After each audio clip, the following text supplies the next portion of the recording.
Okay திரு சாமிநாதன், இப்போ கூட்டணிக்குள்ள எந்த விதமான குழப்பமும் இல்லை அப்படின்னு காங்கிரஸுடைய தலைமை பொறுப்புல இருக்கக்கூடியவர்கள் விளக்குறாங்க, குறிப்பாக திரு செல்வ பெருந்தகை.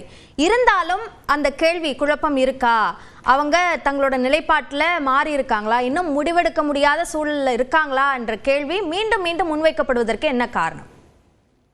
இல்ல, காங்கிரஸ் கட்சியை பொறுத்தவரை அவர்களுக்கு ஒரு ஆசை இருக்கிறது, கூடுதல் சீட்டு வாங்கிடணும் அப்படிங்கிறது. ஏன்னா 2011 காலகட்டத்தில் அவங்க 63 இடங்கள்ல போட்டிட்டாங்க. 16ஆம் ஆண்டுலயும் 2016லயும் 40க்கும் அதிகமான இடங்கள்ல போட்டிட்டாங்க.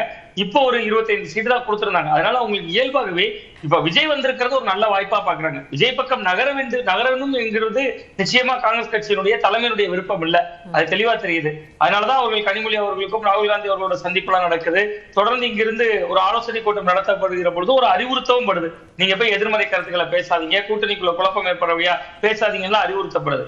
பட் அகில இந்திய தலைமைக்கும் ஒரு விருப்பம் இருக்கு. 1967க்கு முன்வரை நம்ம ஆண்ட ஒரு பகுதி, இங்க பாஜக கூட இப்ப கால் ஊண்டிட்டு இருக்காங்க, ஒரு பெர்சன்டேஜை காட்டுறாங்க, நம்ம இங்க கூடுதல் தொகுதிகளில் போட்டியிடணும் அப்படிங்கறத அவங்களோட அதிகபட்ச விருப்பம். அதுக்கு அவங்க கொடுத்துக்கிற ஜிக்னா தான் இந்த ஆட்சியில் பங்கு, அதிகாரத்தில் பங்கு எல்லாம் கூட சேர்த்துக்கிறாங்க.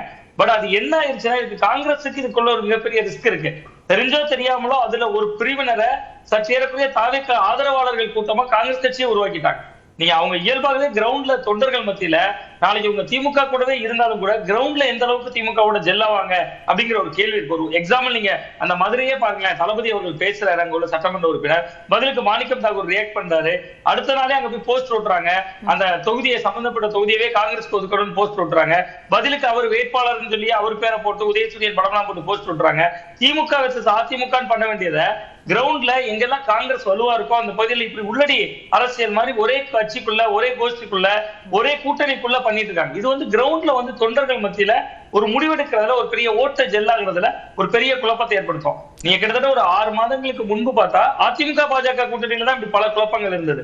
பட் இப்ப தேர்தல் நெருங்க அந்த கூட்டணி ஜெல்லா இருக்கு. பட் திமுகவையோ திமுக கூட்டணி கட்சியோ வீழ்த்துக்கிற ஆட்சியில பெற்றல, ஆனா கூட்டணியா அவர்கள் ஜெல்லாயிட்டாங்க. ஆனா அந்த திமுக கூட்டணி என்பது இனிமேல் தான் பல சிக்கல்களை உள்ளடக்கிறதா இருக்குமோ, ஏன்னா அந்த காங்கிரஸ் உறவு சிக்கலை வைத்து பாக்குறப்ப இதுல மிகப்பெரிய சிக்கலே இனிமேல் தான் இருக்கு மேடம். கிட்டத்தட்ட ஒரு காங்கிரஸ் கட்சிக்கு ஒருவேளை 25 சீட்டு இவங்க இவ்வளவு கேட்டுட்டாங்க, இவ்வளவு குரல் எழுப்பிட்டாங்க, ஒரு 2 சீட்டை கூட்டுறாங்கன்னு வச்சுங்க, நான் 40 சொல்லல 45 சொல்லல, ஒரு 2 சீட்டு கூட்டாங்கன்னா திமுக கூட்டணி தான் ரொம்ப வலுவான கூட்டணி இன்னைக்கு தமிழ்நாட்டுல. மதிமுக, விடுதலை சிறுத்தைகள், இந்திய கம்யூனிஸ்ட், மார்க்சிஸ்ட் கம்யூனிஸ்ட், கொங்கு நாடு மக்கள், அது இது கிட்டத்தட்ட ஏகப்பட்ட கட்சிகள், புதிதா வந்த மக்கள் நீதி மையம் உட்பட ஒரு 10 கட்சிகள் இருக்கு. காங்கிரஸுக்கு 2 சீட்டு கூட்டிட்டீங்க, எங்களுக்கு ஆளுக்கு ஒரு சீட்டு கூட்டுங்க அப்படின்னு கேட்கிற இடம் வரும்ல.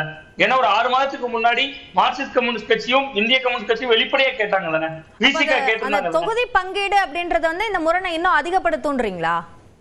நிச்சயமாக அதிகப்படுத்தும். காங்கிரஸ் கட்சிக்கு அவர்கள் கூடுதல் சீட்டு கொடுத்தால் அது வந்து நிச்சயமாக திமுக கூட்டணிக்குள்ள பல குழப்பங்களை ஏற்படுத்தும். பட் அவங்க யாரும் பாஜகவை நோக்கி அந்த அதிமுக அணியை நோக்கி போக மாட்டாங்க. பட் அவர்களுக்கு ஒரு சாய்ஸா விஜயை காட்டி தங்களுடைய பேர வலிமையை கூட்டுவதற்கு ஒரு வாய்ப்பாக இருக்கும். நீங்க வந்து அது வந்து இனிமேல் தான் இருக்கு. திமுக கூட்டணியில் பல சர்ச்சைகள் வருவதற்கான வாய்ப்பு இருக்கு. நீங்க காங்கிரஸ் கட்சி இவ்வளவு போராடிட்டாங்க, இவ்வளவு கேட்டுட்டாங்க, சரி இவ்வளவு அழுத்தம் கொடுத்துட்டாங்க, 25 பேரை 27, 28 ஒரு நகர்த்தரா கூட மார்க்சிஸ்ட் கம்யூனிஸ்ட் எப்படி பார்ப்பாங்க, இந்திய கம்யூனிஸ்ட் எப்படி பார்ப்பாங்க, விசிக எப்படி பார்ப்பாங்கன்னு ஒவ்வொருவருக்குள்ளும் ஒரு இது இருக்குல்ல. கடந்த முறை எல்லாரும் 6 சீட்டு கொடுத்து முடிச்சு விட்டாங்க. கிட்டத்தட்ட அந்த நேரத்துல அவர்களுடைய ஆட்சிக்கு வரணும், கிட்டத்தட்ட 10 ஆண்டுகள் அதிமுக ஆட்சி, அப்ப திமுக ஆட்சிக்கு வரணும், வந்தா கூட சட்டமன்ற உறுப்பினர்களாக நம்மள ஆயிரலாம் சொல்லி அந்த கட்சிகள் உடன்பட்டாங்க. பட் அவர்களுக்கு இன்னைக்கு இன்னொரு வாய்ப்பு, பாஜக எதிர்ப்பு என்பது ஒரு புள்ளி, விஜய் பெரிதாக பாஜக திட்டல விமர்சிக்கல எல்லாம் ஒரு பக்கம் ஒதுக்கி வைத்து விட்டு பார்த்தால் கூட ஜனநாயகன் படம் பிரச்சனையாகுது. யார் காரணம் கேட்பாங்கல்ல, அந்த கூட்டணிக்குள்ள இருக்கிறவரும் ஜனநாயகன் படத்தில் யாரோட அவருக்கு முரண், மத்திய பாஜக அரசு, அவர் வந்து அதை வெளிப்படையா பேச மாட்டாரு விஜய். அதே நேரத்துல சிபிஐ விசாரணை வளையத்துக்குள்ள இருக்காரு, ஆனா அது வந்து வெளிப்படையாக பேச மாட்டாரு. அப்ப அந்த கட்சிகள் இயல்பாகவே விஜய் பலவீனமானவராக உணரப்பட்டாலும் பாதிக்கப்பட்டவராக உணரப்படுவாங்கல்ல.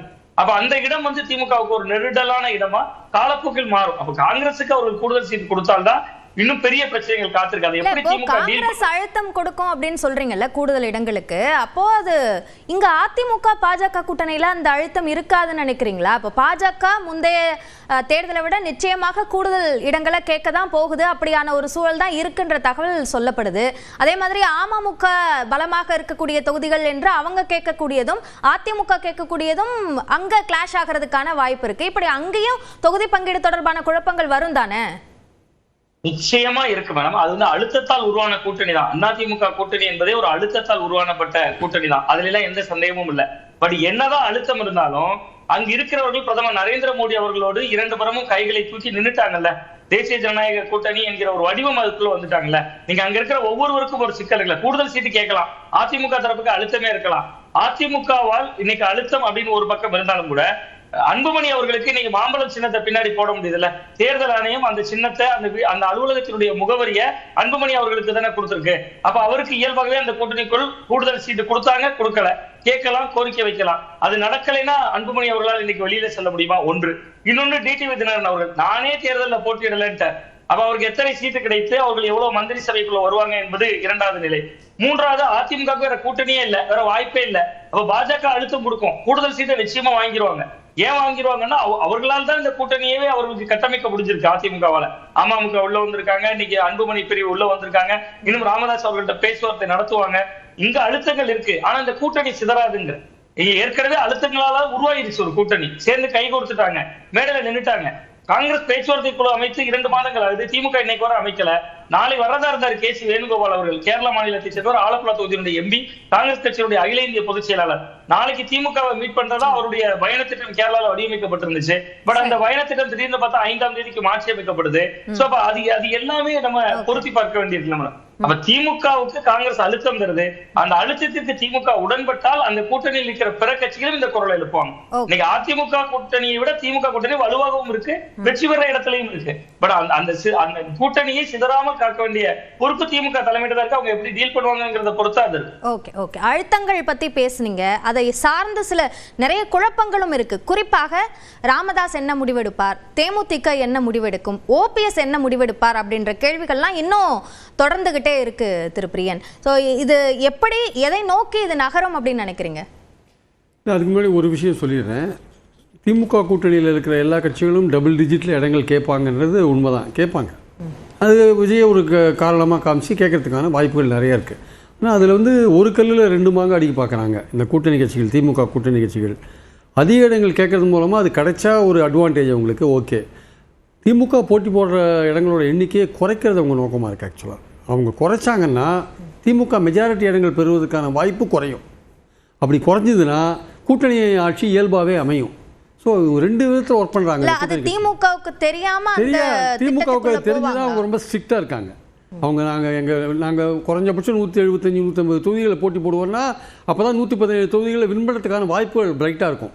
அவர் 150 140 தொகுதிகளில் போட்டி போடுறாங்கன்னு வச்சுக்கோங்க, 117 இடங்கள் வெற்றி பெறுறது கஷ்டமாக இருக்கும். அப்போ 101 இடங்கள் 100 இடங்களை வின் பண்ணாங்கன்னா அப்போ கூட்டணி ஆட்சி கம்பல்சரியாக வந்தாலும் இந்த கூட்டணி கட்சிகள் என்ன பண்ணுறாங்க, அதிக இடங்கள் கேட்கறதோட இன்னொரு நோக்கம் என்னென்னா திமுக அதிகாரத்தில் பங்குன்னு ஒத்துக்கலை, இப்படி அவங்கள வழி கொண்டு வர முடியுமான்னு ஒரு விஷயத்துலாம் அழுத்தி கேட்குறாங்க. ஆக்சுவலாக திமுக தான் போட்டி போடுற இடங்களோட எண்ணிக்கையை குறைக்கணும்னு பார்க்குறாங்க. ஆக்சுவலாக இப்போ அந்த கூட்டணி ஆட்சின்ற கோரிக்கையை வலுவாக காங்கிரஸ்ல இருந்து சில முக்கிய நிர்வாகிகள் முன்வைக்கிறது உண்மை.